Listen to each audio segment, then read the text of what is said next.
Welcome to Whiskey Lore, the interviews. I got a special edition today. I am your host, Drew Hanish, Amazon bestselling author of Whiskey Lore's Travel Guide to Experiencing Irish Whiskey and Experiencing Kentucky Bourbon. And today I'm celebrating 100 episodes of Whiskey Lore, the interviews.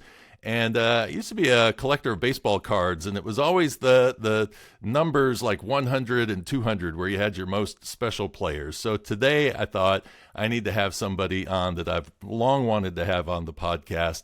And so welcome to the show, Richard Paterson of White Mackay. Hello there. How are you doing? I'm doing great. It's been 3 years since I had a chance to chat with you, and we spent a good afternoon at your offices going through history, talking about Shackleton. And I have to tell you, I learned so much while I was doing that research. But I was starting to do the research, and then once I got to Scotland, because we don't know much about Shackleton over here. Once I got to Scotland and I talked to you, and I talked to a friend of mine who handed me a book and said, you need to read this. I was like, okay, everybody's taking this really, really seriously. If I get this wrong and I have an international audience, I'm going to get some dings on that. So I ended up doing a two-parter where I actually covered the endurance story all on its own, because that's just such an absolutely fascinating story. But it's been one of my most popular episodes, and talking about the Nimrod expedition and your tasting of that whiskey and blending of it. So I know everybody's excited to hear from you. Well, it was a great experience. When it comes to Shackleton, he's one of my heroes. But when it's about whether it's be South Pole or North Pole discovery, it's always good to hear what people way back in the last century had to endure. But when you actually learn what they wore and what was put in front of them, they truly are real heroes in today's world. Yeah, I can't even imagine going through what he went through. And what's interesting about his character is that he went through it on multiple expeditions and still wanted to go back, and died on his last journey, attempting to do it again. Yeah, because his wife eventually said, there's no point in him coming home. You might as well, bury him out there, because that's where his heart truly was. And he was a real leader, but he sort of set the way for many people. But it does show you, just like the name endurance, he had to endure quite a number of challenges during his lifetime. He absolutely did. Well, let's jump into your career and talk a bit about how you got into this crazy world of whiskey, and how that career has evolved, along with how the industry has evolved. I think this is one of the interesting things in talking with people, like when I had Billy Walker on and we're chatting about, his early days and Hiram Walker and what was going on with them at that particular time. It's an industry that is so far from what we think of the whiskey industry as today, because it was a lot more today it's sort of corporate, but also open to people being able to go visit distilleries and really get to be one-on-one with their favorite brands. But back then it was much more closed off in terms of being able to visit distilleries and that sort of thing. And so your exposure to whiskey probably more had to be either through family ties or you got a job there kind of thing. And so you actually have 3 generations in your family of whiskey blending. So talk about your first memories of whiskey being involved in your family. Well, my father, when I was very, very young, 5, 6, 7 years old, although my father never talked about whiskey, you could sense the way he drank, the way he was talking to my mother. It was already part of the family. But you're quite right. It was a very hidden affair, because when you wanted to go to another company, it just wasn't heard of. You stayed with that one company, and you got through maybe a new job through people that perhaps will help you on their way. Just like Shackleton, he was determined to get, but he had to be referred to by those with money and those that would point him in the right direction. So my father wanted to point me in the right direction when I was only 8 years old, because he said to my twin brother and I, right, come on, boys, I'm going to take you up to Glasgow. I'm going to show you my world for the very first time. So it was all very new, but we had to do what we were told. So we jumped on his car, and we got to the city of Glasgow, and already you could hear the noise and the hustle and bustle of the really the sort of there was a sort of air of excitement, but there was businesses that were very prosperous, and whiskey was very much part of that. So he parked his car in this what we call Stockwell Lane. We got jumped out, and then he took a big bunch of keys out of his pocket, and we walked up the lane, and we saw these paved warehouses and big chains on the door and what have you. And then he came to this big door, and he unlocked it and slid it open. And when we sort of saw the darkness of the place, this was the beginning of a warehouse.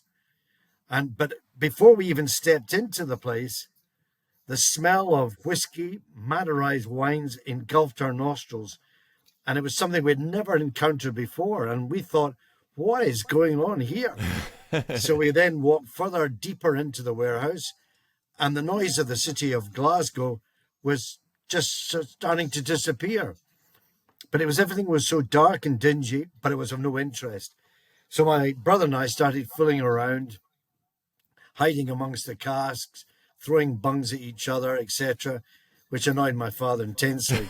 So much so that he took a Valinch, and he then removed the bung of the cask, plunged it into the whiskey, and then handed me a glass. And he said, right, okay, Richard, since you think it's so funny, why don't you tell me something about this whiskey? So I picked it in a silly, stupid way, and I said, Dad, I don't know what you're talking about. I don't understand.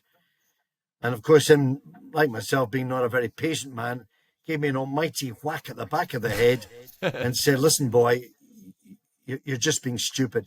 Hold the glass properly, swirl it around, and then bring it up to your nose, and then just do it softly and smell it deeply. Just do it slowly, but smell it deep. Is it the smell of your grumpy grandfather? Is it heavy? Is it got muscle and structure? Or is it as light as your mother? Or perhaps as sweet as your chocolate bar? Or is it as dry as the dust on the floor? So when I did go back and nose it, I see there was body and structure, and it had that degree of sweetness. I didn't drink it, but I already could see by looking at it, taking its time, you could really discover, being provided, of course, with the right information of how to do it, not with a sore head or anything like that, but doing it properly the way my father taught me. But something stirred inside me, because when I smelt it, I thought, this is quite exciting. There is something going on here that I'd never appreciated before. And when I go to a warehouse today, or a bodega in Spain, or a quinta in Portugal, that all comes back to me, because every warehouse, every bodega, etc., will sort of release all these treasures. Wow. Yeah. So was that a moment when you went from really being unaware of the world around you to really starting to pay attention to smells and the experience of even drinking regular liquids? Yeah, I mean, it was something that was brand new, but it made me look for the very first time at something different. I mean, when I saw lemonade or even water or even wine, but even though I wasn't drinking at that time, I was thinking, actually, this is something that just doesn't taste. You've got to smell. You've got to use that. And that's the beginning of smells that was coming into my life. Very nice. So, did you all of a sudden have an interest in the whiskey industry at that point, or were you? I mean, you're fairly young. You're probably still thinking of grandiose plans. What were you thinking of being when you were that age? No, I was sort of sport was more important to me. Not kind of learning. Everything was around sport and enjoying life, walking and discovering things. But I have to be honest with you, when I know something, I was really quite excited by that whiskey and seeing the cask and showing what can happen when you leave them for so many years and they transform. I just wish that perhaps over the years I should have asked my father far more questions than I did at the time. I know many. I talked to my dad for hours and hours and hours about history, and I still think all the time, man, if I could just ask him this question or ask him that question. And that's part of the reason why I would promote your book, Goodness Knows, because a lot of the stuff that we will talk about in here, you go into some detail on in there as well. It's a great and fun book to read, and it really does take you back to a time period that, again, we don't really connect with probably as much as you would, because we didn't get to see even somebody who's in their 50s, 60s, 70s isn't probably going to be that knowledgeable about what distilleries were like during that time period. So this really opens that up. And Glasgow's actually kind of an interesting story too, because as I read the book, it seemed like Glasgow was much more of a whiskey center than it is now. That there was a lot more warehouses around and that sort of thing. You hit it right in the nail because you think of railways, you think of roads. Yes, these were about, but it was all about the sea bringing in cask from Campbelltown, and of course the River Clyde. That is the backbone, the estuary of Glasgow, and particularly around the Brumalot, where there was 100 different warehouses, and they were bringing the ships eventually in as the river got dredged further into the centre of the city, and that was the industrial capital of not just Scotland, but in many respects the world, because Glasgow actually meant something. And that's why when James White, Charles Mackay, when they started all those years ago, they were proud to put Glasgow initialed on the glass because it actually meant something. But whiskey was the sort of part of life, and actually reflected the era, because many of the whiskies during that period were quite heavy, quite aggressive. But even though there was water and a soda water on the bar, if you were considered the big hard man, if you want to put it that way, you would drink your whiskey straight after a beer. We call it a chaser quite often, but it was part of life. And yeah, there was good times, bad times, but I want you to sense it was a very industrial city, and whiskey was very much that thread that went right through it. So your first job was actually outside of Glasgow. You were working for the Athol Paris Palace Hotel. Is that correct? Yeah, that's right. I was up at Pitlochry, Athol Palace Hotel, and I decided just to get some pocket money. And hotels, I always quite liked hotel business because, once again, it drew me back to wines and spirits. But I wasn't going to make a fortune, doing it for the rest of my life.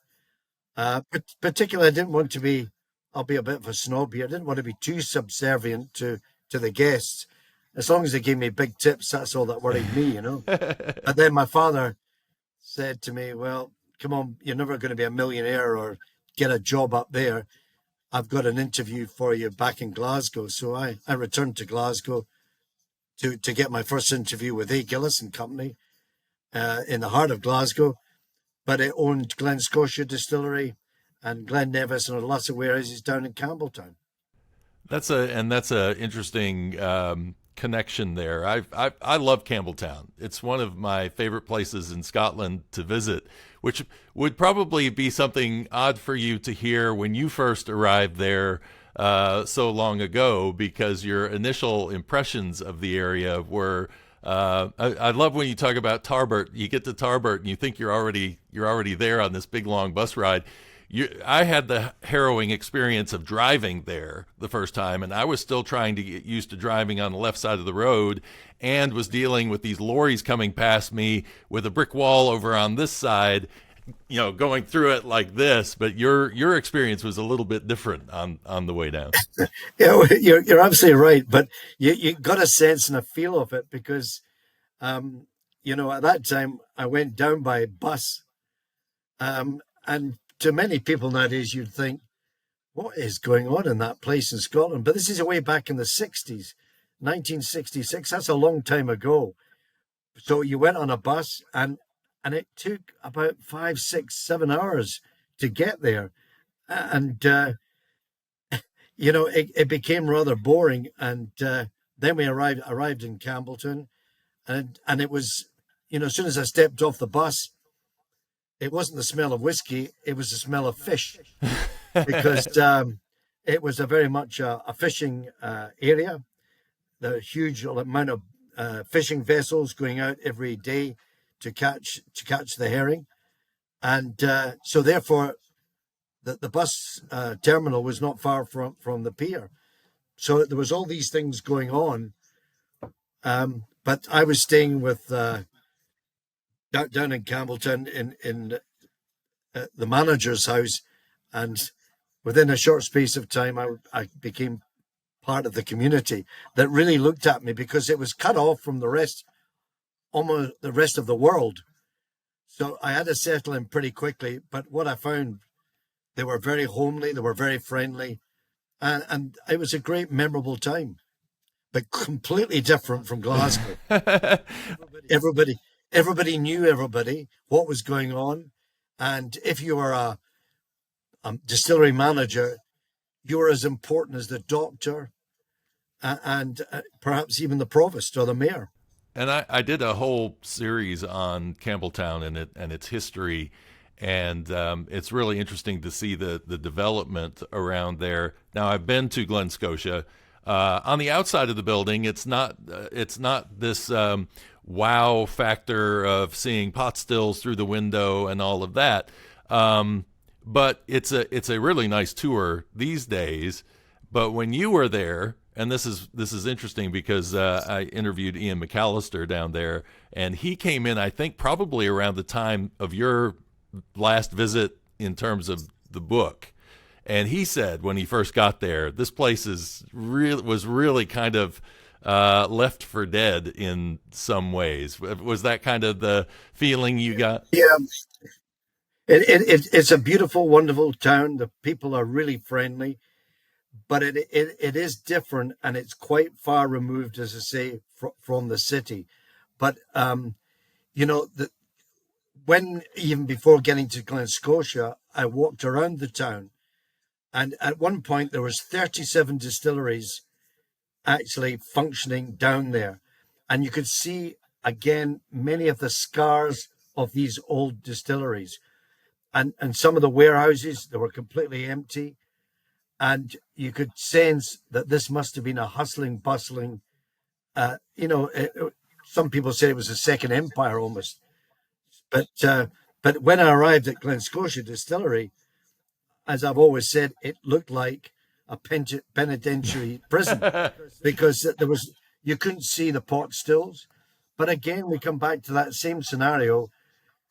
Many of the distilleries in Scotland during that early period, the 1890s, the 1900s, they had everything locked away. Everything was hidden away from the competition.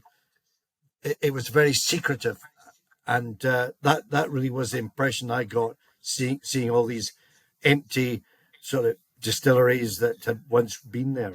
I think what surprised me in terms of reading through the book was how long it took for you to actually see a distillery, to actually get inside and see the equipment, because that was your first experience with that.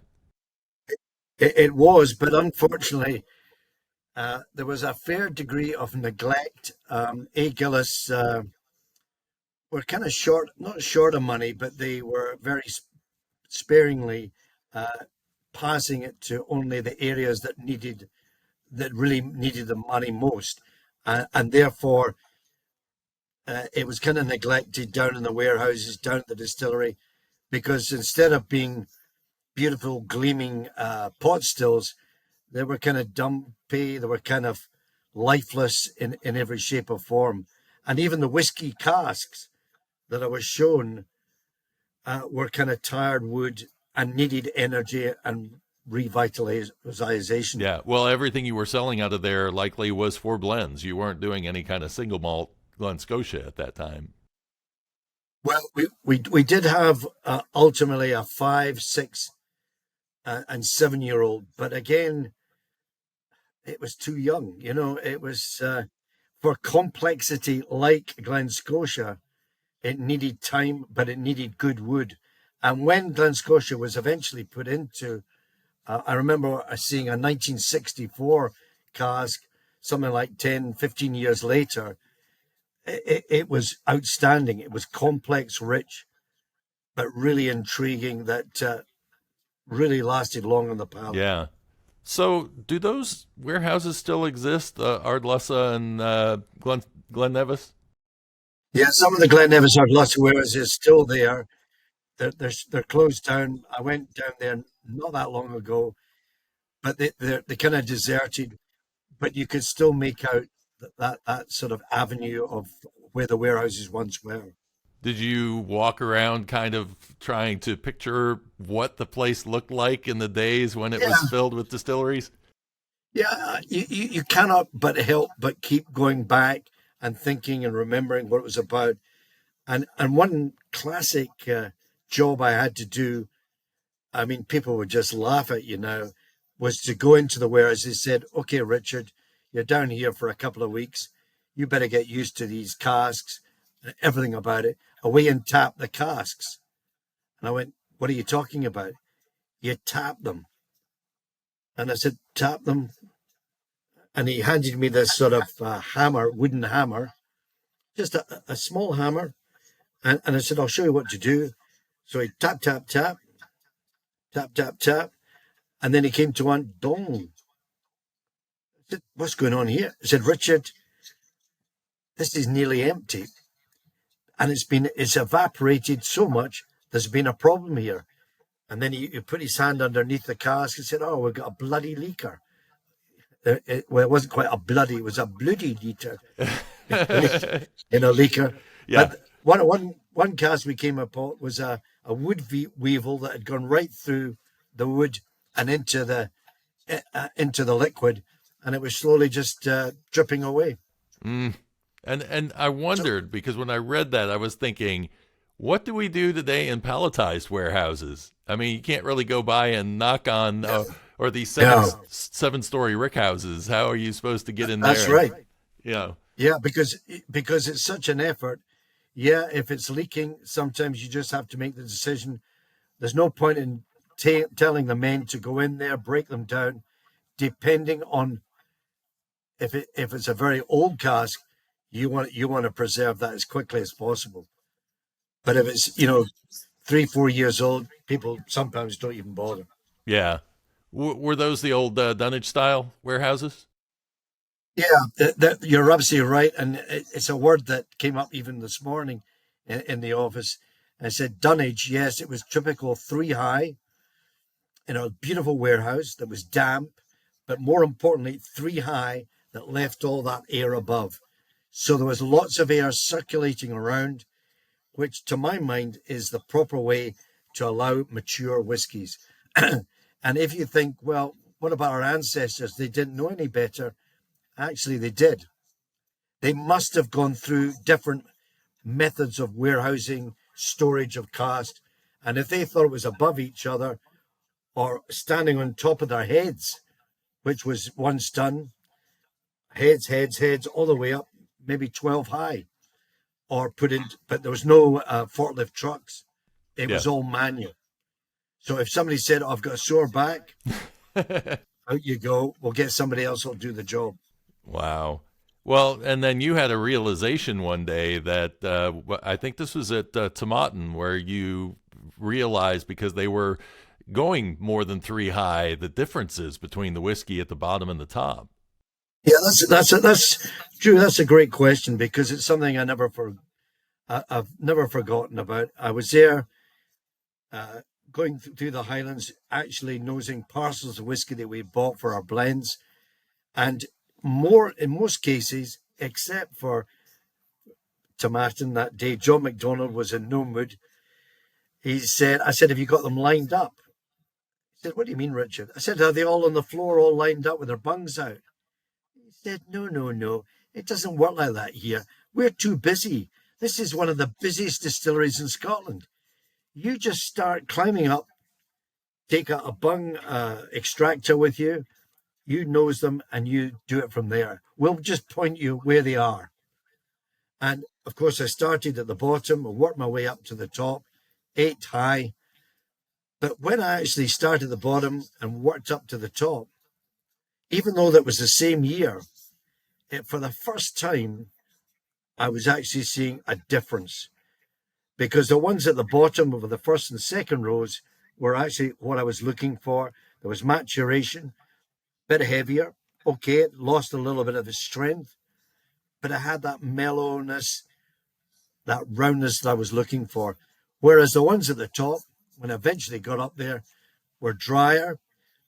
We had lost a lot more spirit because of the heat of the up there, but it was a bit sharper. There was our sharper notes, attached to it. So you could see that maturation was maybe speeding up far more, but it wasn't what I was looking for. Yeah.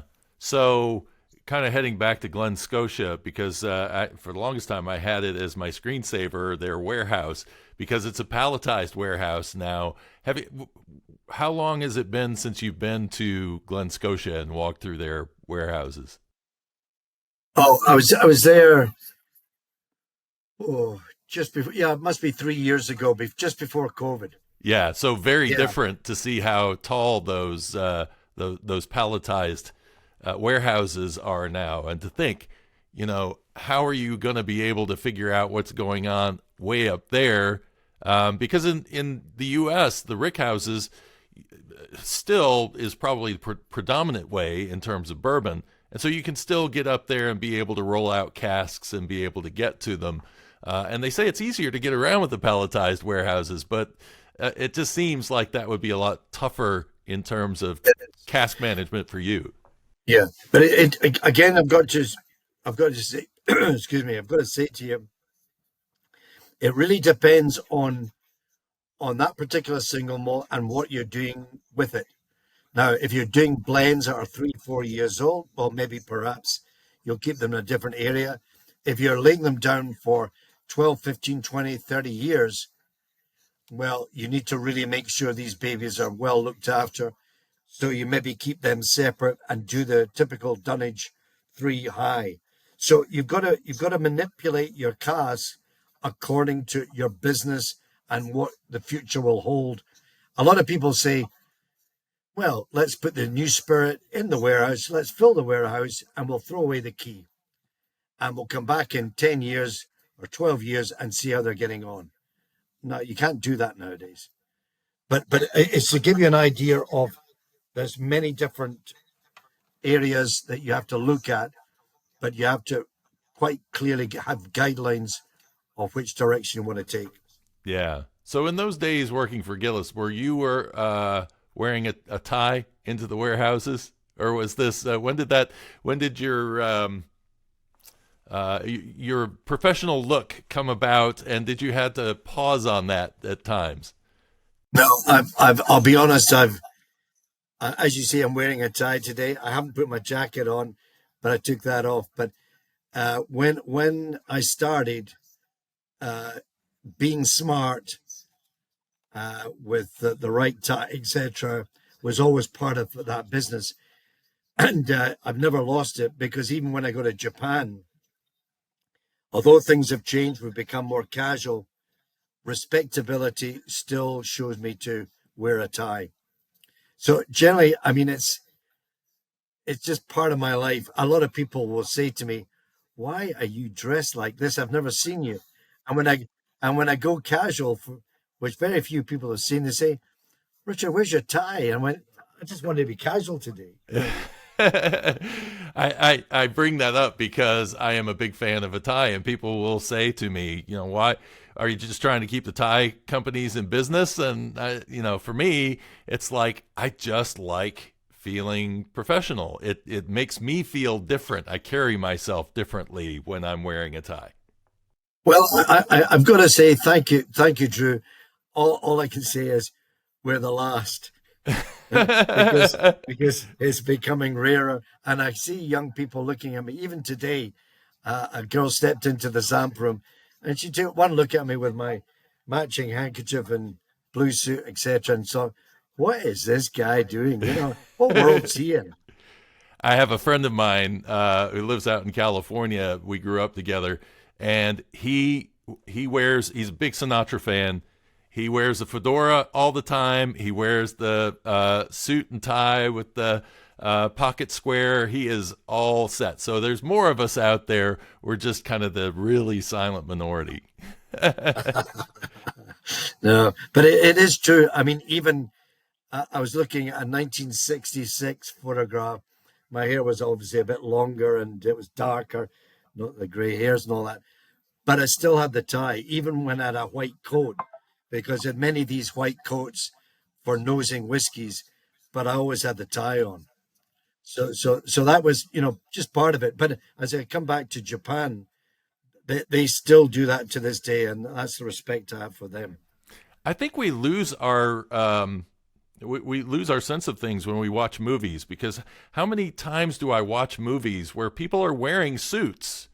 And maybe it's because I watch a lot of spy movies, but I mean, still, you will see situations in movies where people just look normal walking around in a suit, and then you look around today, and it's just so rare to actually see somebody dressing up like that.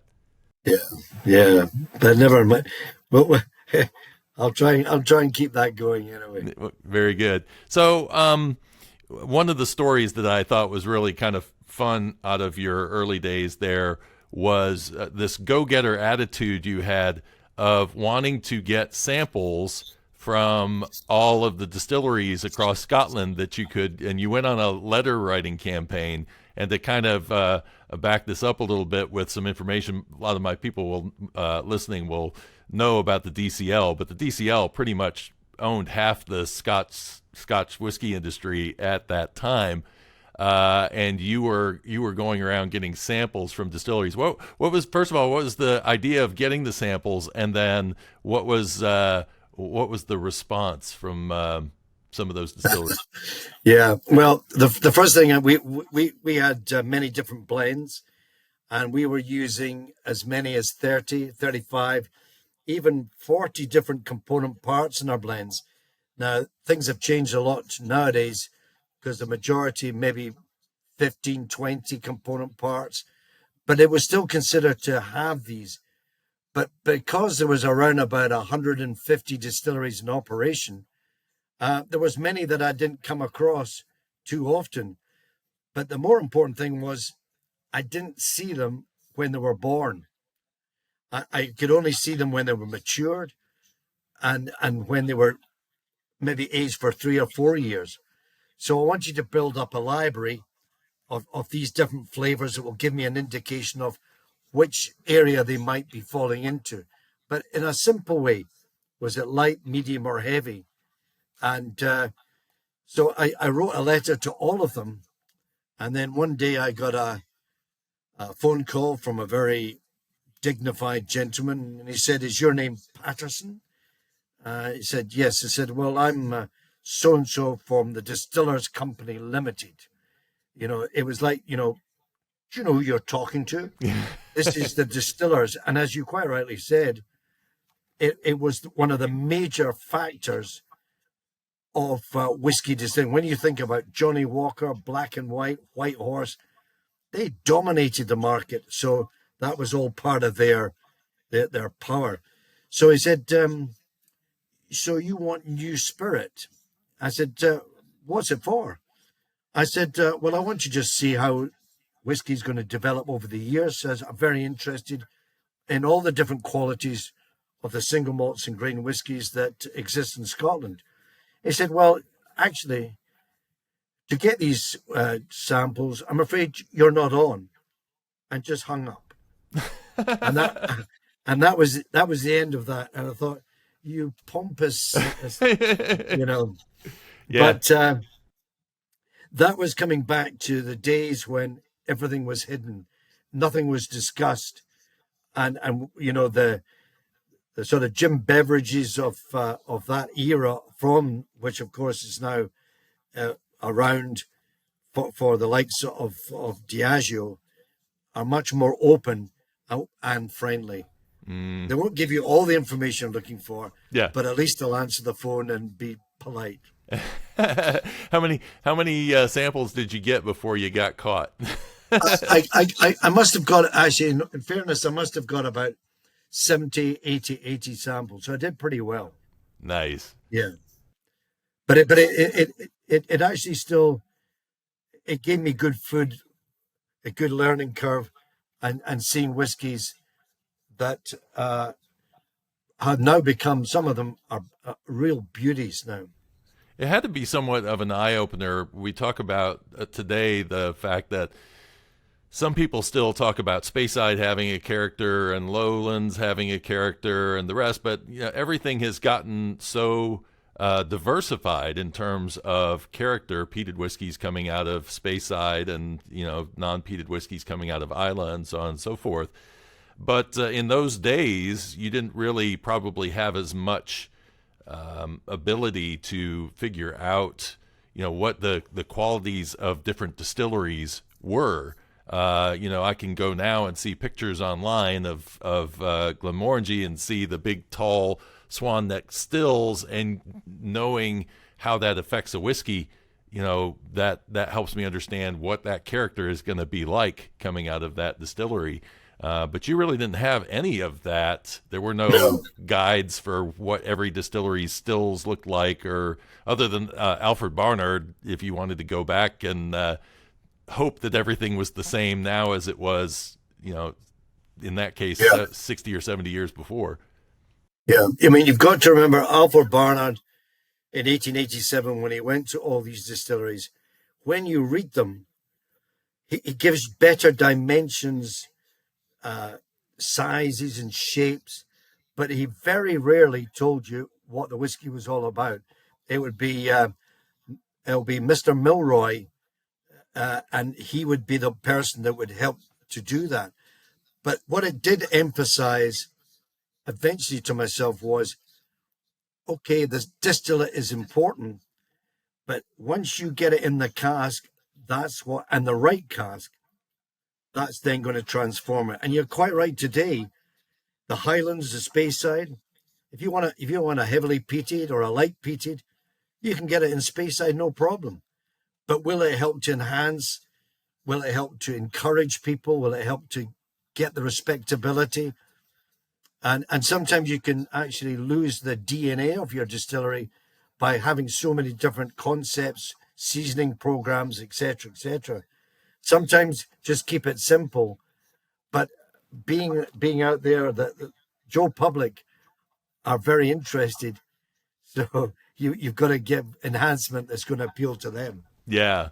Well, somebody mentioned this to me the other day, and it makes sense, but I'm not sure, and I don't know if you've ever heard this before, but the idea that the reason that the Islay whiskeys were so smoky was because blenders were wanting to utilize that, but only have to use small quantities of it. Was that kind of the idea? Because I can put a little Lefroy into into any whiskey, and it quickly will take over.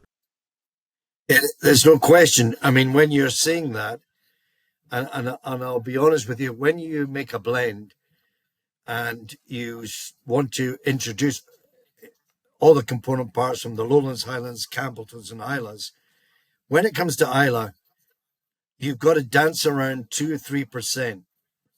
And then once a particular blend that I did all those years ago, I actually jumped up to 5%, and it was just too much. And so you know, it wasn't my fault Well, actually, it probably was my fault. Um, but you see, a lot of people think, well, the peating levels will be the same every time, and that's not the case because it'll begin, then it will rise, and then it will fade away.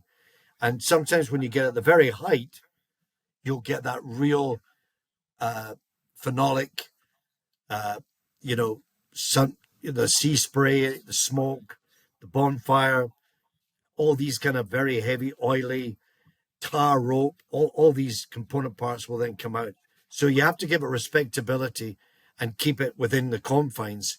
But if you want to really enhance and give muscle to your blend, then introduce it, but be subtle about it. Don't go haywire. Otherwise, people will just say you've got a peaty whiskey here. Yeah. I love how you use the term muscly, and how would you describe muscly? Is that in the weight of the whiskey? Is that in the darker Yeah, notes of the whiskey? Is it? yeah. You think of Ernie Schwarzenegger; he's got plenty of muscle, backbone, structure, and he's solid in every way. So that's the kind of muscle what we're talking about. Uh, it's got body, it's got character, but it's got backbone, and that's what we're really looking for.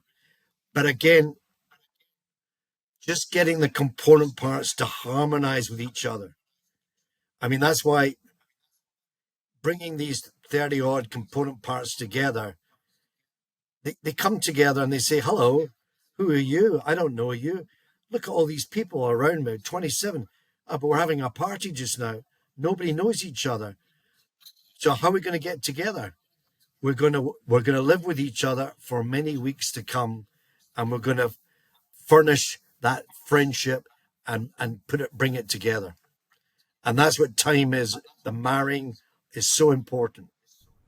This is interesting to for me because when I think about it, um, I try to figure out what that process was like back then in terms of adding all of these together, marrying them together. Were you basically taking them, putting them into a big vat and then rebarreling them at that point?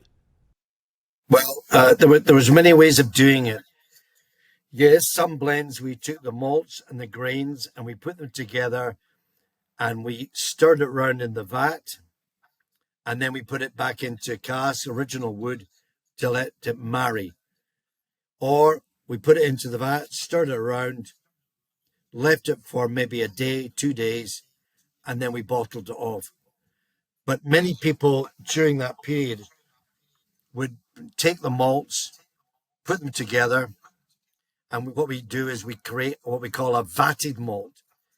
Now, that means all the malts come together, but it causes too much confusion, and translating vatted malt in French and all these words, they didn't like it. So we say it's a blended malt now. Okay, so So Shackleton is really a vatted malt. it is a vatted malt, blended malt, exactly. So to get the harmonization, you'd really put it into these casks and let it marry. But then you make a decision, well, what will I add? And we, back in the 60s, we thought, well, we can add some Paxaret. That's a sweetened sherry. And it used to be for every 100 liters, you would put 50, sorry, not 100 liters. Let me see. Let me just figure this. It's such a long time ago. Yeah, for 100 liters. Yeah, we'd put 1 or 2 pints of this Paxaret that would give us sweetness to it. But that was outlawed away back in the 70s, so you're no longer able to do that. But that helped to sort of sweeten it up. But it was about a marriage. And generally speaking, if you allowed the vatted malt, the blended malt to marry, and then mixed it with the grain whiskies, and then married them a second time, you would get what you were looking for. But generally speaking, it was around about 6 months. But if the demand for your whiskey was huge, like in Johnny Walker's case, come on, guys, you can't go through all this long marriage. It's going to tie up thousands of vats. Yeah. When you bought a bottle of blended whiskey back then versus now, would you have found some variations from year to year, that because you are maybe just picking casks and you're looking for a particular profile, that if you bought a bottle of it on this date and you bought it 2 years from now, they're probably going to be somewhat different from each other? No, if you're talking about blends today, yeah, you're going to get what we call bottle age, no question. But generally speaking, if you bought, say, a White Mackay blend 2 years or 3 years ago and compared it today, it should be almost identical. Okay. But back then, we had all these different casks, right? That's number one. They were being used all the time. Some of them were tired, some of them were okay. But remember, a lot of the whiskies, even the distillate then, was quite heavy. Mm-hmm.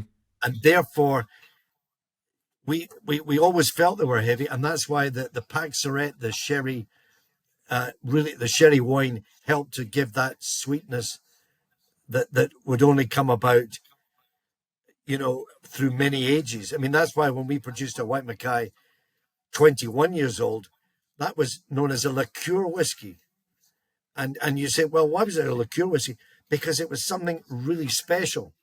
Now, liqueur, you can't use that. 1949, that was a word that was taken out because a liqueur meant something different, like Drambuie and like Glaivar, which is very sweet now, of course.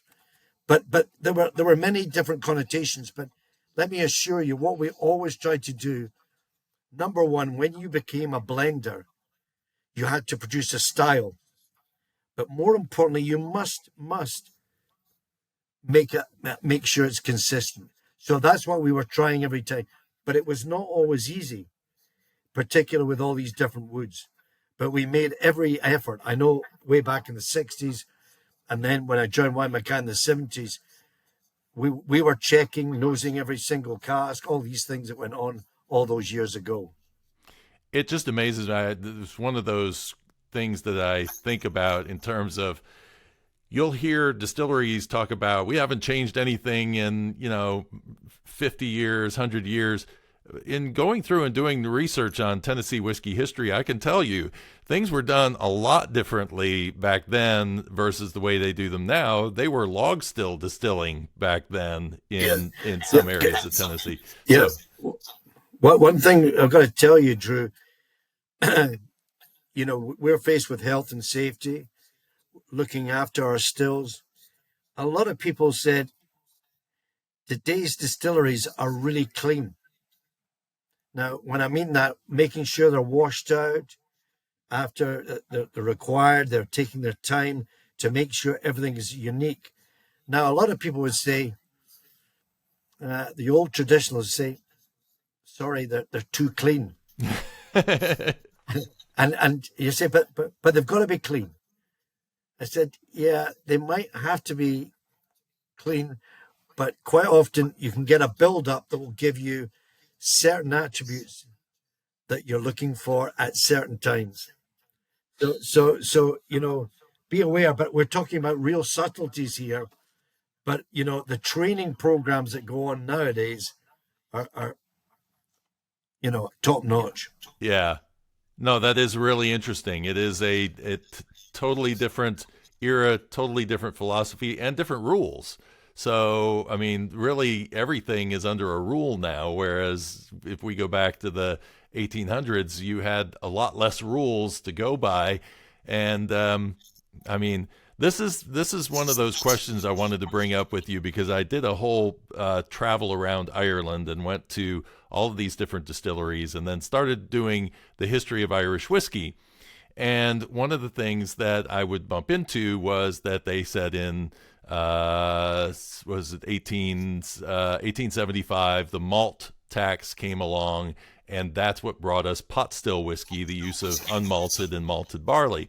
But what I found in my research was that it may actually go back to 1825 and the Glasgow malt riots, because at that time, from what I read, um, beer was probably more popular than whiskey in Scotland at that time. But when the malt tax came through, it shifted.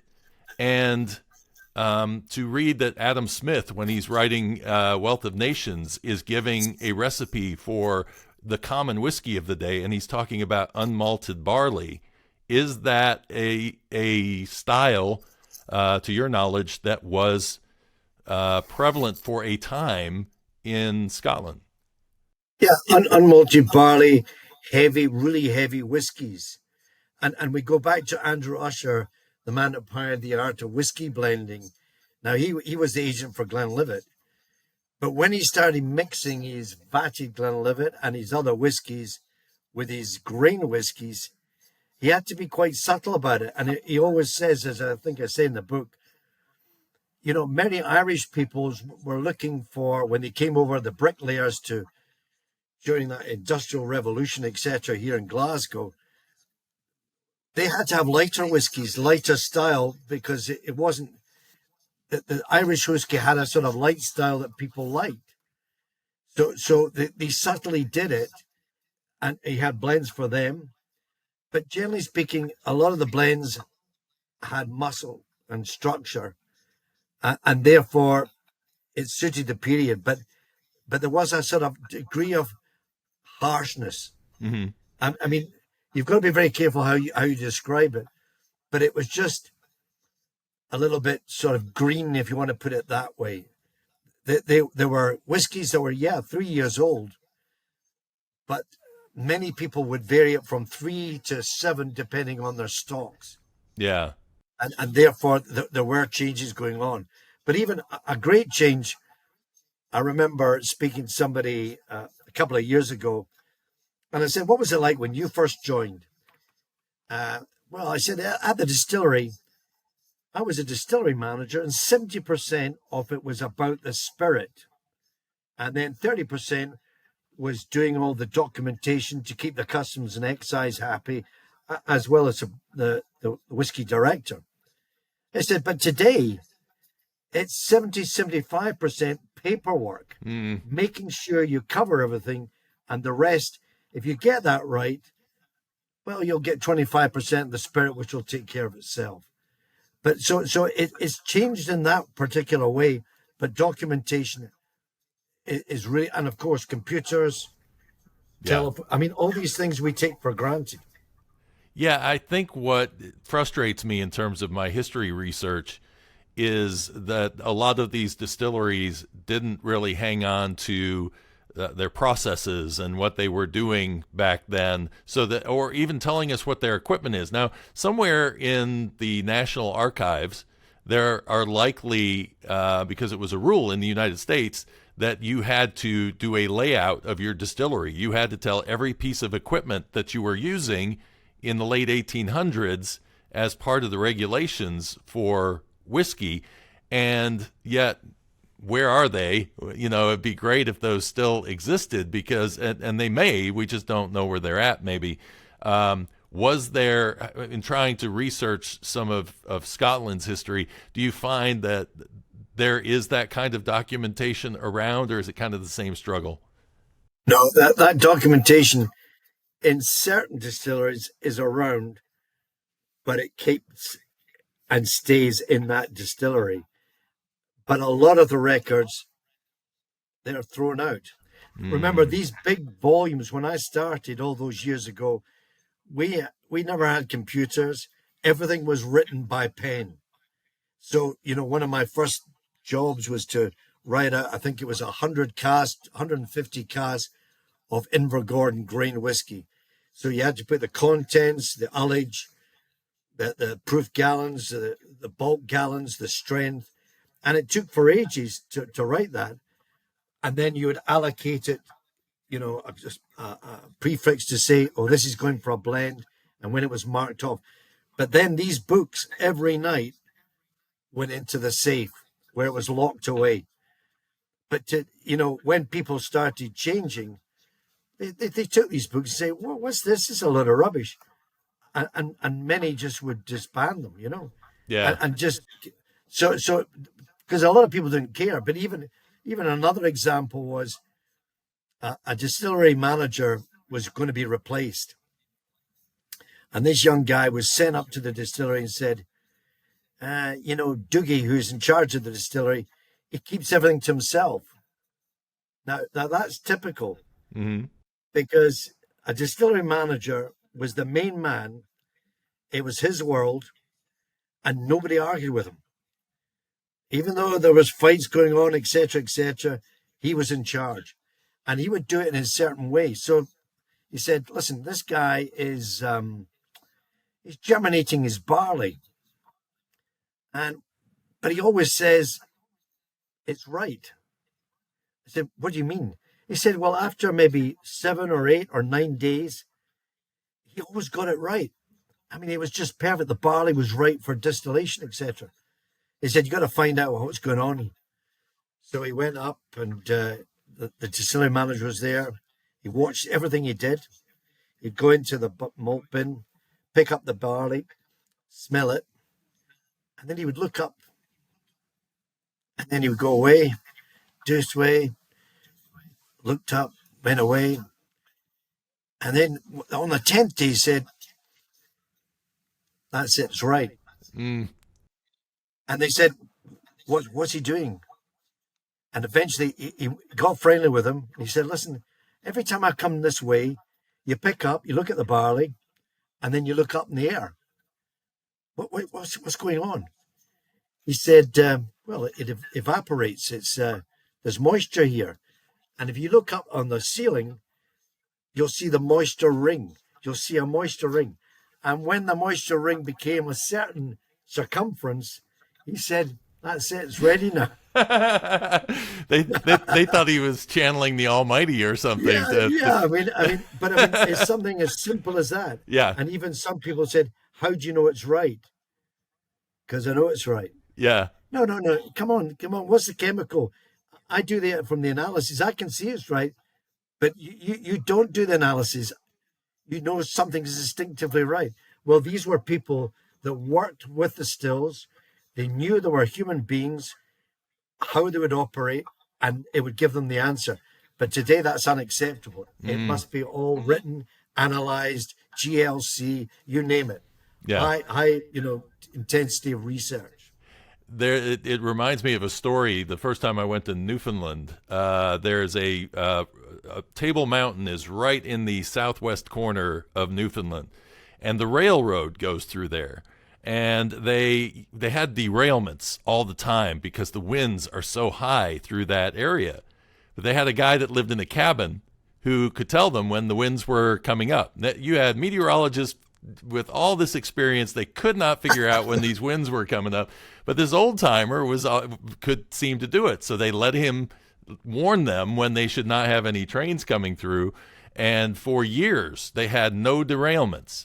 And when he passed away, immediately they went back to having derailments again. And it's so interesting to think that we take for granted that human instinct and that ability to have this second sense that helps you kind of figure things out that maybe you can't explain to somebody. In your case, in that particular case, yes, it could be explained. But Yeah. this is really interesting, the human character and what we can do. Yeah, I mean, just looking at the barley, smelling it, and then even tapping the casks, you sometimes just say, "I know that smell. That's what I'm looking for." And people, that's why, for years I knows thousands and thousands of casks. And yeah, when I came across what I called the babies, Mm-hmm. I would put them aside. But you just, you could be thinking about other things, and "Hello, how are you?" And then you go, "Hello." And it worked like that. And even to this day, when we go up in November with Greg Glass and Margaret, we're doing all the notes, etc. That's the most exciting time, because you come across, you thought, oh, this cast looks beautiful. And he went, no, no, you're asleep. What are you doing? Why are you asleep? Why have you not been, to give us what I'm looking for? Yeah. But when it hits all the notes, Mm. it's everything comes together. I'll never forget that locomotive. Because that derailment. That's a great story, because was the man looking at nature? Was he seeing the birds going a certain way? Mm-hmm. Was he being warned, or Did did he, he just feel it? Or is a nil wind coming in? Can he yeah. sense that? That my big toe is starting to hurt. That means we Yeah, got some winds coming through, something like that. Yeah, absolutely.